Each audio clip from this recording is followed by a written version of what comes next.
Chapter 9. Few places in the world compared to the Colorado Rocky Mountains for sheer uncompromised beauty. Oliver sat by the helicopter's window, his forehead pressed against the plexiglass. He held one hand on his heart and the other on Jake's wrist. As the aircraft banked east toward Denver, he felt if he let go of Jake, he would slip through the door and get lost in the wilderness below. It was an ocean of white, tinted by evergreen trees and gray-black outcroppings of jagged rock. Oliver glanced back at Jake, his soul reflecting clearly in his bright green eyes. Freedom, those reflections said. This is what it means to truly be free. Oliver's heartbeat quickened.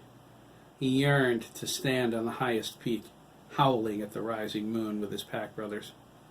It was a fantasy, but what he wouldn't give for the reality.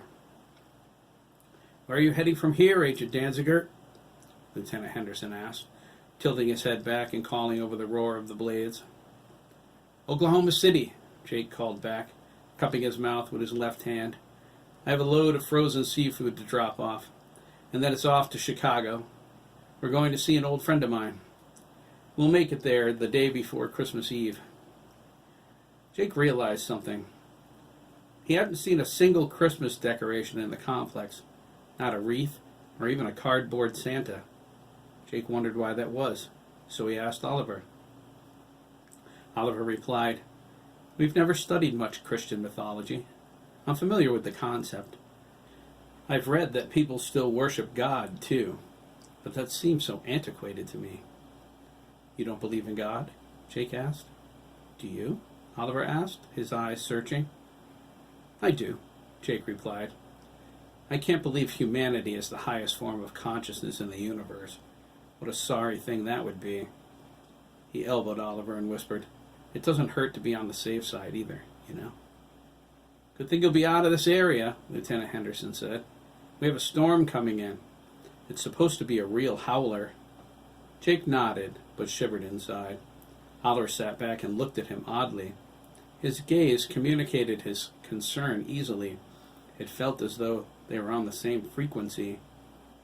There was no denying Oliver's perception. He was as sharp as a tack. "Snowstorms can be treacherous for trucks up here, buddy," Jake said into Oliver's ear. He pointed out the opposite window. Oliver leaned over his lap to see. Jake grabbed hold of his belt loop since he wasn't wearing a seatbelt. He wondered if Oliver even knew what one was, and why Henderson let him go without wearing one. He assumed the pilot hadn't noticed. "See those ramps cut into the mountains?" Jake asked, pointing down at the roadway below. "The emergency stop ramps?" Oliver nodded, adjusting his glasses. "They're in case a vehicle loses its brakes on the way down." Oliver's eyes widened. "That's tantamount to a death sentence." "Tell me about it," Jake replied. He remembered this morning's incident. He nudged Oliver in the thigh with his elbow. "Get off me already," he grunted. "You weigh a ton." Oliver slid back into his seat. Jake reached over and strapped him in. The seatbelt's hold instantly made Oliver feel uneasy. He felt trapped, caged. He couldn't look out the windows very well anymore either. He saw the treetops through the window in the bottom of the door. That relaxed him a little. He leaned over against Jake and looked through the front windshield. He heard a slight buzzing in his left ear, and he twitched. A moment later, it was gone. Jake looked at him. Oliver said, "My ear was ringing." "My mother used to say that meant someone was talking about you," Jake said, leaning back. "That's not logical," Oliver replied. "Not much in life is." Lieutenant Henderson glanced back at them curiously. His assignment at the complex began 2 years ago. He flew people in during the day and out at night. He transported the doctors, military officials, teachers, consulting physicians, and even a senator or two. But never any of the boys. He never thought any of them would ever leave the complex. At least, that's what he gathered from conversations he overheard. Then there were the Marines, the hardest unit he ever saw in 6 years of military service. Lieutenant Henderson heard the troops most mornings slipping out the back access door. They trained all day, honing their mountain combat skills. They built a small cabin a few kilometers along the mountain, hidden in the forest. Sometimes they ate there, were occasionally allowed beer, but for their 2-year assignment, they never left the complex. All this for a group of sick children? It didn't sound right, but then the Army didn't pay him to wonder about such things. Besides, Marines were a whole different animal. It didn't seem to concern them, so why should it bother him? He, at least, had level 2 clearance and could leave the complex if he wanted.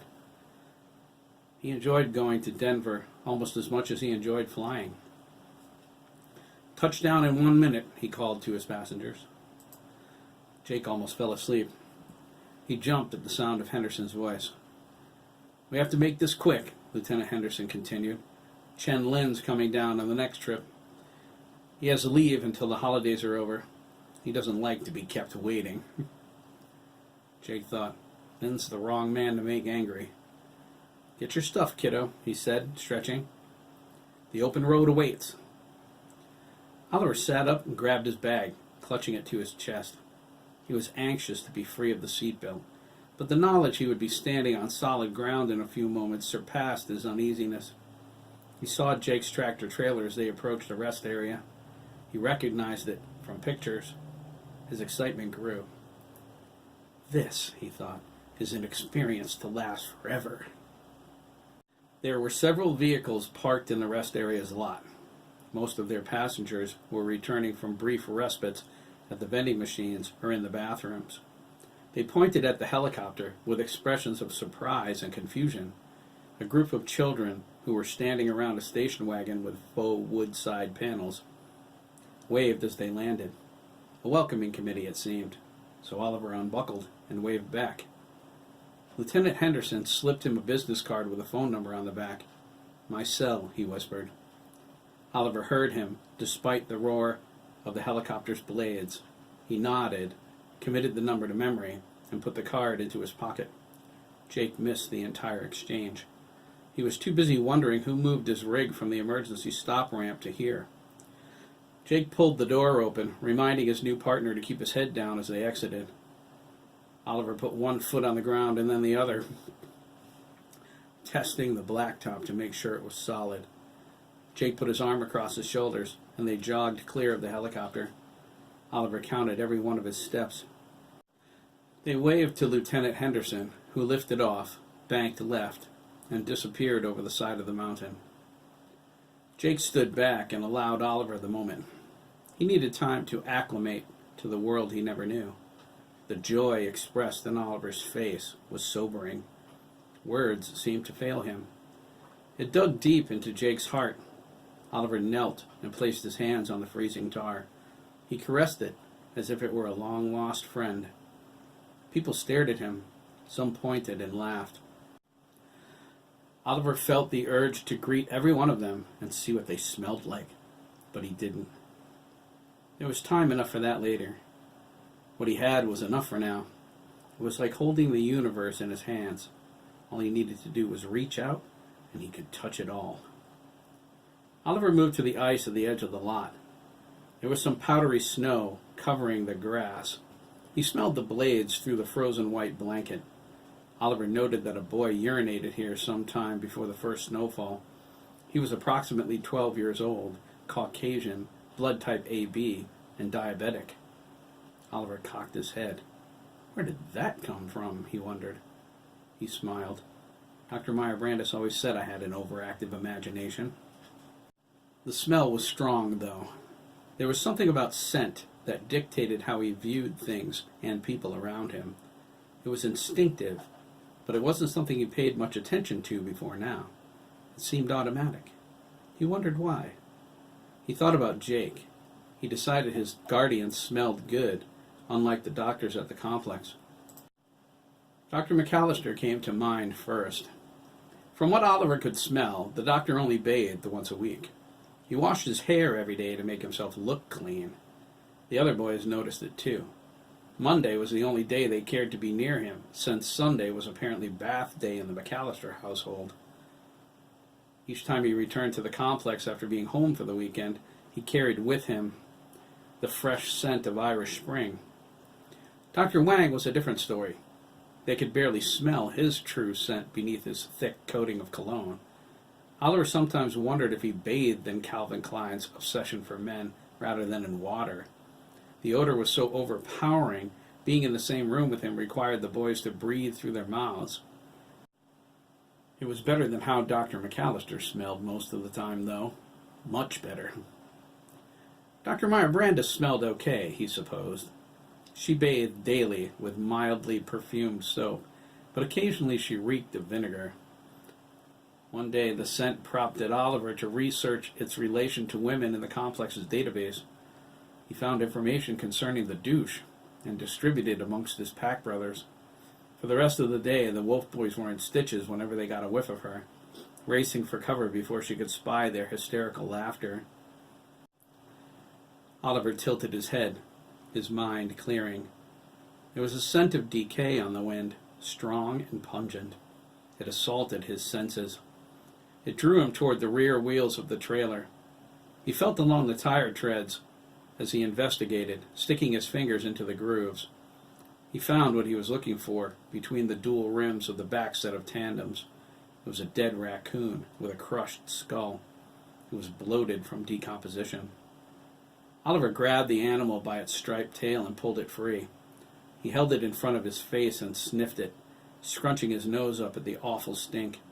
He frowned, touching the soft fur along the edge of its wound, feeling sad as he stroked the animal. He was holding part of nature in his hand, touching another creature in a way his germ-free existence never allowed before, and it was dead. Oliver examined the raccoon closely until he became aware of the number of bacteria crawling all over it. He threw it over the embankment, down into the dip. He heard it strike a rock somewhere below, where it popped. "What was that?" Jake asked, as Oliver came around the back of the trailer. He threw Oliver's bag into the cab. "You had a raccoon caught between your rear wheels," Oliver replied, a sour expression on his face. "It was dead." "No doubt," Jake said. "You better go wash your hands now. I'll warm up the truck and do the pre-trip inspection." "If I wash my hands, will you wait on the pre-trip?" Oliver asked, his expression pleading. "I studied everything I could find on tractor trailers once I made up my mind and picked you. I was hoping I could do the pre-trip." "We'll see how well you studied when you get back." The big black square-nosed Kenworth roared to life as Oliver walked toward the restrooms. It was as loud as a helicopter. It belched a thick cloud of inky exhaust into the sky as Jake pressed down on the accelerator. The smell of diesel fuel filled the air. It drowned out the pine fragrance of the forest and the oily scent of the tar. Oliver intended to go over the truck in detail when he returned. The initial euphoria of being out in the world faded. To his chagrin, he found he was mentally cataloging the many scents around him. The smell of exhaust fumes, car deodorizers, perfume, half-eaten candy bars, chewing gum. He discovered a new smell with every step. He examined them all, traced them to their sources, and filed them away in his memory. Each scent was a new experience, and some of them he savored. Others were just rank. After a few really gross ones, like a baby's dirty diaper tossed in a garbage can, he wished he could turn his nose off. He thought he should be able to, but for some reason, he couldn't. When he reached the restroom, he wished he didn't have a nose at all. He paused outside the door and gagged. The foul odors from inside nearly knocked him over. "Doesn't anyone ever clean this place?" he thought, disgusted. A chaotic stream of sensory minutiae flooded his thoughts. Blood types, illnesses, genetic information, ages. Oliver strained to block it out. "I'm having an imagination meltdown." The stench of excrement and urine made him want to forget all about washing his hands. He could live with the smell of rotten raccoon if it meant going in there. He turned to leave, but heard footsteps coming up the walk behind him. A man approached who Oliver determined was in his late 20s. He examined the man's face in a momentary glance, noting its outline and various identifying marks. He sensed the man's need to urinate and decided he needed to go too. Processing identification. Stand by. What? Oliver asked, glancing around. He swore he heard something. He shook it off as a case of the first day of freedom jitters. Oliver inhaled the outside air deeply and held it. Now that he wasn't breathing, the flood of information slowed to a trickle. He walked into the restroom, crossed the wet floor tiles, and went straight to the urinals. He tried to pee quickly so he didn't have to breathe in here. He doubted he would have to unless it took longer than 8.5 minutes to void. That was his best time remaining underwater in the complex's pool. The man came up to the urinal next to him. His presence carried a dark feeling of foreboding. He deliberately peeked over the divider between them, rudely violating Oliver's privacy.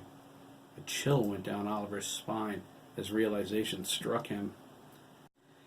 Warning, he heard deep inside his head.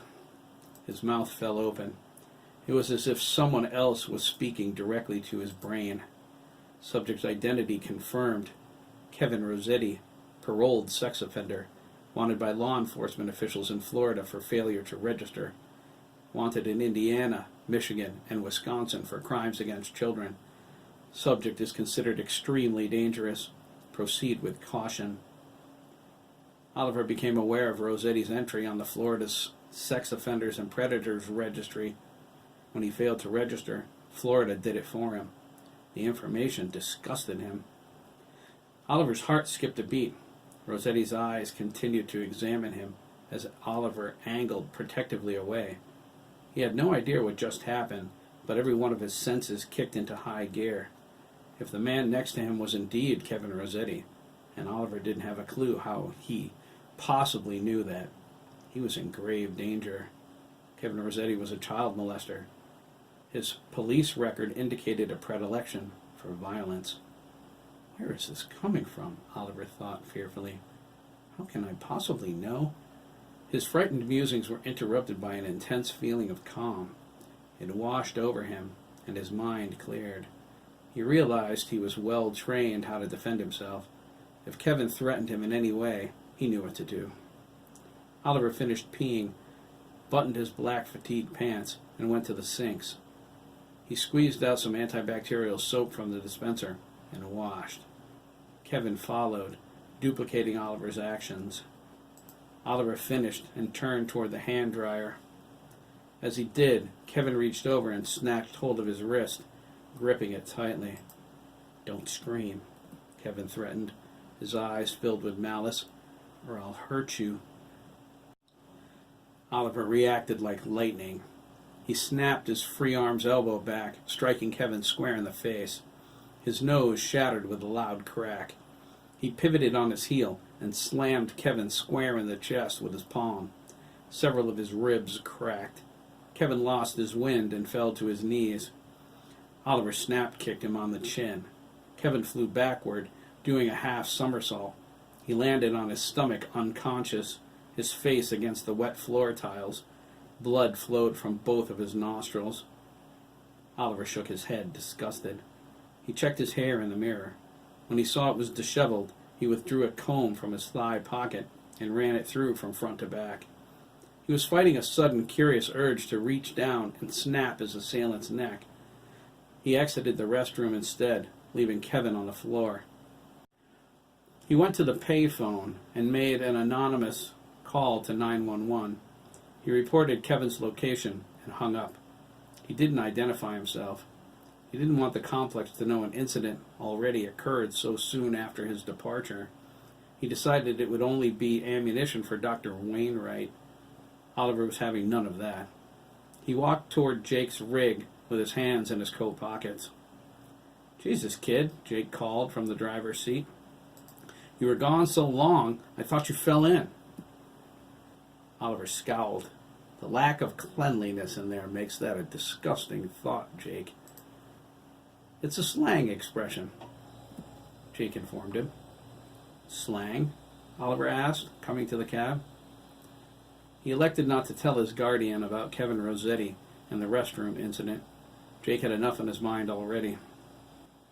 Since he handled the situation, he didn't see the necessity. I'm not sure I know a lot of slang. Well, you've decided to live around truckers for a while, right?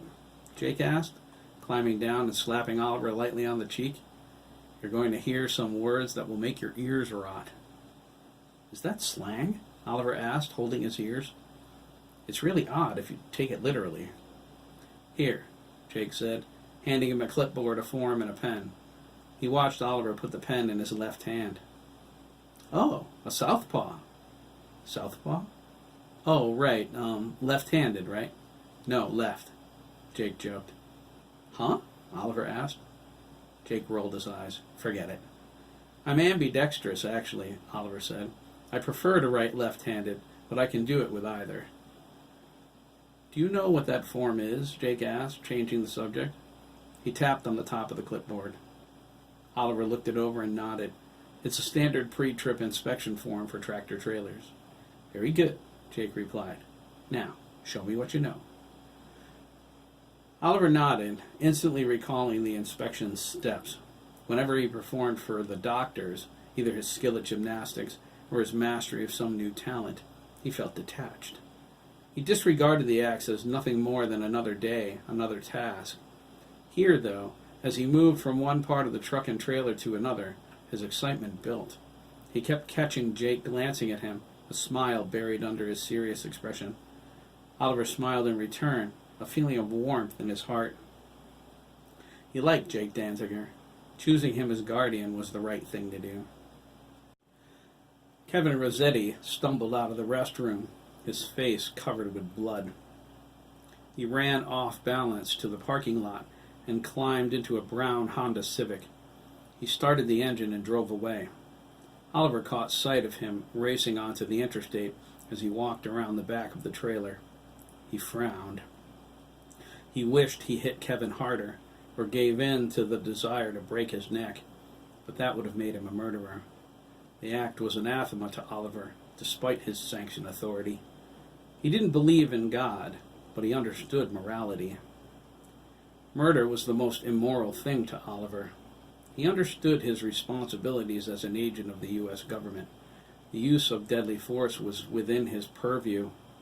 He had sanctioned authority from the moment he earned his clearance, but he didn't condone killing outside of a direct sanction order or in a combat situation. He even opposed the death penalty. Murder was murder, and state-sponsored murder was the epitome of hypocrisy. He was disappointed the police weren't going to catch Kevin here, but at least they knew he was in the area. Oliver resumed the pre-trip inspection, storing Kevin in his memory.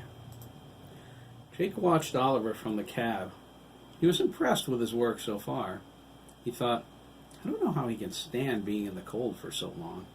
His nose isn't even red, and it's frigid out there. No gloves either? Awfully thick skin for someone isolated for so long. They run outdoors in the morning, though, don't they? Oliver was oblivious to Jake's musings. He dutifully went over every inch of the truck, trailer, and Thermo King cooling unit until he was satisfied everything was safe and working properly for their departure. He cleaned the reflectors and noticed that someone switched one of the placards on the side of the trailer to the nuclear warning sign. He assumed it was some kid, judging by the small fingerprint left behind by the predator. Unfortunately, he was unable to identify the child. There was no record of the print anywhere on file. Oliver stopped. How would I know if there was, he wondered. My imagination is going haywire today. He reported the altered placard to Jake, who told him he was glad he spotted that. Mislabeled trailers were a major no-no according to the Department of Transportation. His agency ID would help him avoid any fine, but it was the principle of the thing. Oliver brimmed satisfaction. He jumped onto the passenger's fuel tank, climbed into the cab, and closed the door. Can I look around? Oliver asked. I've never been inside one of these before. Upon reflection, he added, I've never been inside any wheeled vehicle before. Suit yourself, Jake said, grinding the shifter into first gear. He released the brakes. We have to go, so hold on. I'll be quick, Oliver said, and slipped into the sleeper compartment. The tractor had a double bed, neatly made. Oliver determined it was large enough to sleep both of them comfortably. He hoped he wouldn't have to sleep on the floor, which was dingy and cramped. Jake's laptop was underneath, plugged into a transformer and charging. There was a TV-DVD combination bolted to a bracket on top of a small refrigerator filled with beer. From what Oliver studied, he knew the law didn't permit this. Jake's agency ID would prevent any officer from inspecting his truck, but even so, it was a violation.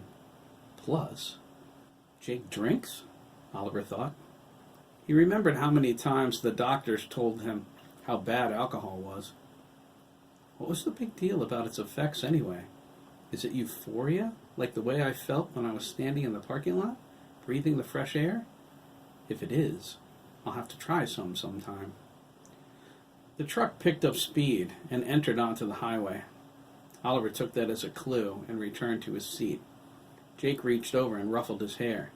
Oliver's eyebrows rose, and he returned the favor. "Pick a CD," Jake said, pointing to a large black case next to Oliver's bag. "CD?" Oliver asked, confused. "Oh, music compact disc, right?" He pulled the case over and opened it. His eyes widened. "There must be 100 of them," he cried. "No, wait, 119, exactly." "You can count that fast?" Jake asked, glancing in the mirrors before switching into the center lane. "Sure," Oliver replied. "Can't everyone?" Jake thought, what a sense of humor. Oliver was excited. He was never allowed to listen to music before. He considered his choices and selected Megadeth's Euthanasia. He handed the CD to Jake. "I see we have a headbanger in our midst," he said, slipping the CD into the player. "Good choice." Oliver rested his chin on his crossed forearms on the dash. As the music began, he realized he never felt happier in his life than he did at that very moment.